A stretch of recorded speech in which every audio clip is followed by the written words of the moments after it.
Topic is network topology. Actually, it is a pattern of designing a network is called network topology. The way in which computers or devices are physically interconnected to form a network is called topology.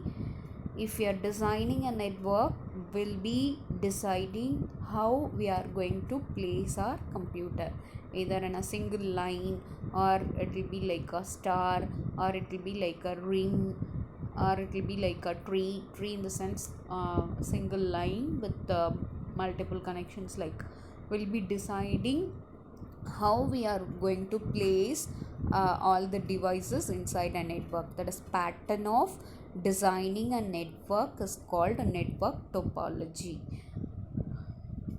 And then it can be defined as arrangement or structure of a network. We'll go for different types of network topologies: bus topology, star topology, tree topology, ring, and then mesh. These are the different types of topology. What is bus topology? We'll have a, just look at this picture, you'll be understanding very clearly what is bus topology. We'll have a single main cable, and then with that main cable will be called as backbone. To that main cable, all the nodes will be connected. Then it will be called as bus topology. We'll have a main cable. This main cable will be called as backbone. To that main cable, all the nodes will be connected. It is called bus topology. And then in case of bus topology, all nodes are connected to the main cable. It is called backbone. And if any node is sending some information inside the network, that is inside a bus topology, it sends the signal through the backbone only. It will be reaching to the backbone, and it will be traveling to the entire entire backbone, and it will be reaching to the destination node. And then both the ends of the backbone will have a small device called terminator. Actually, terminator is attached at the both ends of backbone. Whenever any signal is reaching to the backbone, once if that signal is reaching to the terminator, automatically that message will be getting deleted. It will be absorbed by the terminator. Then only that backbone will be getting free, and the next data can be sent inside the network. So terminator is placing a vital role in case of bus topology. Now we'll go to what are the characteristics. In case of bus topology, it is very easy to install in the sense very easy to implement, and it will be requiring very less cable, hence it is cost effective. And then if any failure in any node, it will not affect the network. I am repeating, these are the advantages of using bus topology. First one is it is very easy to install. Second one is it requires less cable length, and hence it is cost effective. Third thing is failure of one node will not affect the entire network. And then next we'll move on to the disadvantage. If any problem with backbone or terminator, the entire network gets breakdown. Just understand, if any problem with the backbone or terminator, the entire network breaks down. And then fault identification diagnosis is very difficult. If any fault happening inside a network or to a node, it is very difficult to identify the fault. Next thing is, only one node can transmit data inside a network at a time. We cannot transmit more than one data or from more than one node. I hope you will be understanding the characteristics of bus topology. It is very easy to install. It requires less cable length, hence it is cost effective. And then if failure in one node will not affect the entire network. In case of a cable, that is backbone or terminator fault, the entire network breaks down. Fault diagnosing is difficult. At a time only one node can transmit the data. Next we'll move on to the next topology, that is star topology. In case of star topology, each node is directly connected to the central server or hub or switch. I hope you'll be understanding. In case of star topology, we'll have a number of nodes. All nodes are connected with a single device in central hub or central switch. If any one node has sent some information to another node, it will not reach to the another node directly. It will be reaching to the hub or switch, and then only it will be reaching to the another node. I hope you will be understanding. If any node has sent some information to the another node, it sends the signal to the hub or switch. The signal is then broadcast to all the nodes, is accepted by intent node. It will not be sending to the destination node alone. It will be sending to all the nodes if we are using hub. And a particular node, which node is the destination node, that node will be accepting the data, remaining node will reject the data. But if we are using switch, it will be reaching to the destination node perfectly. Already we have discussed what is the difference between hub and switch. Hub will send the data to all the nodes which is connected inside the network, but switch will be sending the data only to the destination node without sending to all the nodes, because switch will maintain MAC address inside the switch. So it will not reach to all the nodes, it will be reaching only to the destination node. Next we'll be seeing the characteristics of star topology. It is easy to install, it is easy to find out the fault, and it is very easy to expand. And then these are the advantage. I'm repeating, advantages of using star topology is it is very easy to install, it is very easy to identify the fault, and it is very easy to expand the network. That are the advantages of using star topology. Next, disadvantages of using star topology is if any problem with the central hub or switch, entire network will be getting failure. And then it requires more cable length, because with that central hub will be connecting to all the nodes with different cables, that will be requiring more. These are the characteristics. Characteristics are it is very easy to install, and it is very easy to diagnose the fault, and it is very easy to expand. But failure in central hub or switch, it will be leading the entire network failure, and then it requires more cable length. I hope you will be understanding star topology. Next we'll move on to the next topology, that is tree topology. Actually, tree topology is a topology which is the combination of bus and store topology. You just look at this picture, you'll be understanding. We'll have a main cable, that is backbone. With a backbone, lot of star topologies are attached. This concept is called tree topology.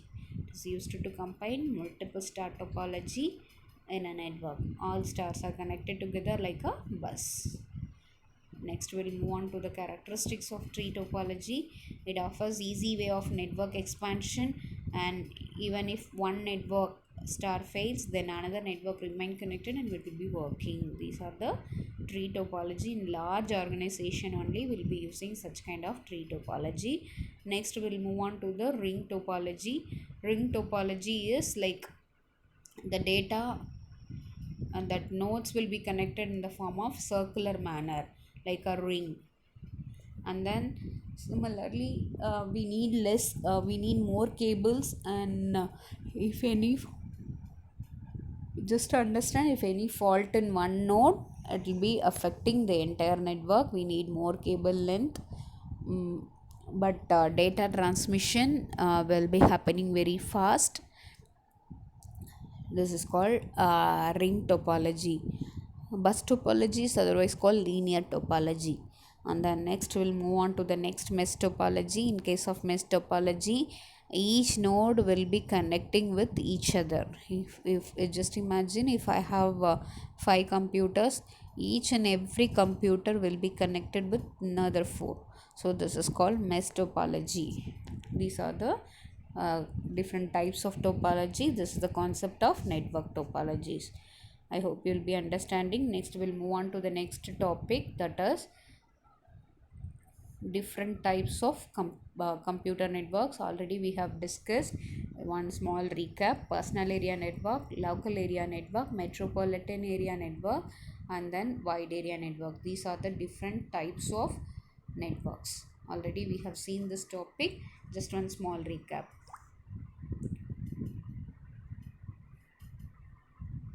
Sorry for the interruption. And then next we'll move on to the next topic, that is different types of networks: personal area, local area, metropolitan area, and wide area. These are the different types of network. What does PAN stands for? Personal area network. What does LAN stands for?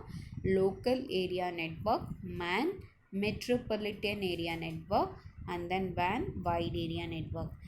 First we'll see personal area network. In case of personal area network, the network of communicating device, it will be covering large, that is it will be covering only 10 meters. When we transfer any file or anything using Bluetooth or something else, we'll be connecting with the help of this device. Now we'll be proceeding with the personal area network. We'll have in a room, just imagine we have a small room. Inside a room we are using like two mobiles, and then within 10 meters, if you are connecting and if you are sharing data, then it will be called as it will be called as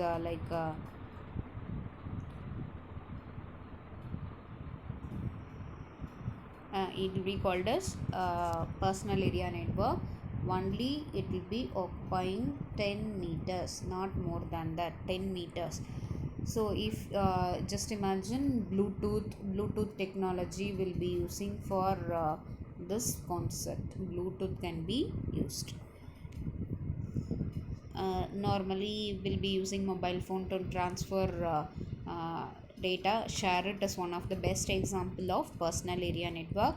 This personal area network may be done with the help of guided or unguided media. It's not like you should use guided media or you should use unguided media. Any of the media can be used. That is only personal area network. Next we'll move on to the local area network. In case of local area network, it will be covering only approximately 1 to 10 kilometers, and then it will be using this only within a building or a campus.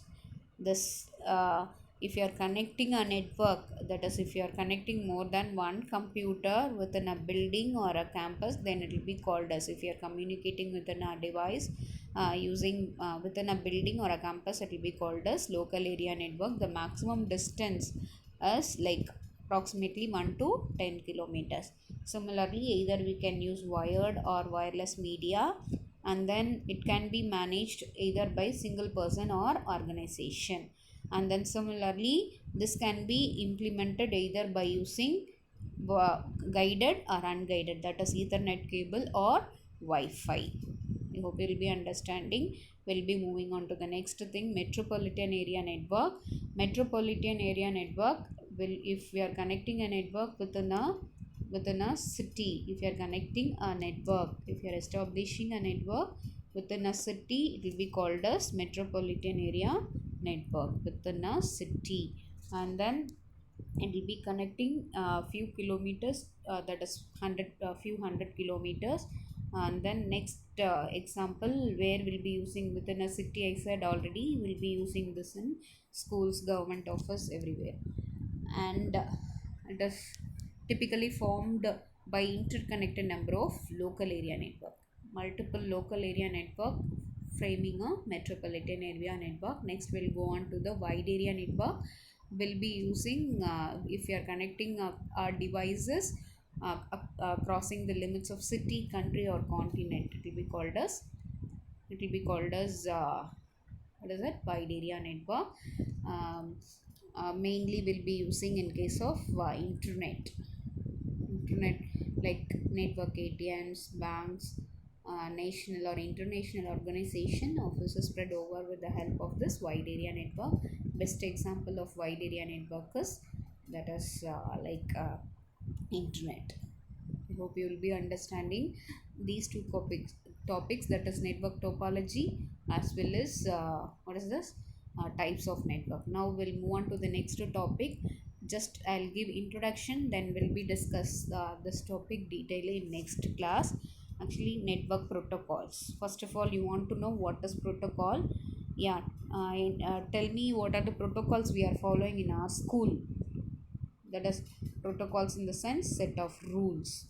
Just understand, protocol is set of rules. What are the rules we are using inside our school? Like we should come with proper uniform, you have to polish your shoes regularly, and you want to keep left when you are walking in the corridor. If more than two is going together, you should form a line and then move. All those things, all those restrictions we have, that is rules we have in our school, that is called protocols of our school. Similarly, if you are designing a network, we must follow some protocols. That protocol will be called as set of rules will be following, and then will be doing all those works based upon this protocol. For interaction among these, some rules are applied, like how and when the device can be sent and receive the data, how to send the data and how to receive the data. These rules will be called as protocol. There are many protocols used. One is TCP, another one is FTP, another one is PPP, HTTP, SMTP, POP3. Just I'll say the abbreviation of all these things, then we'll see the detailed things in next session. TCP, transmission control protocol, and then internet protocol, transmission control protocol and internet protocol. File transfer protocol, FTP stands for file transfer protocol, PPP stands for post office protocol, HTTP stands for hypertext transfer protocol, SMTP stands for simple mail transfer protocol, and then POP3 stands for post office, what is that, point to point, sorry, POP stands for post office protocol, PPP stands for point to point. I'll repeat one more time. TCP, transmission control protocol, IP, internet protocol, FTP, file transfer protocol, PPP, point to point protocol, HTTP, hypertext transfer protocol, SMTP, simple mail transfer protocol, POP3, post office protocol. These are the different types of protocols that a set of rules will be following inside the network. All these protocols will be seeing detailedly in next session.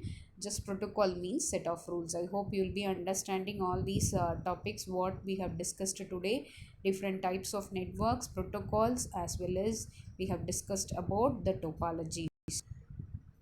I'll continue with the next session.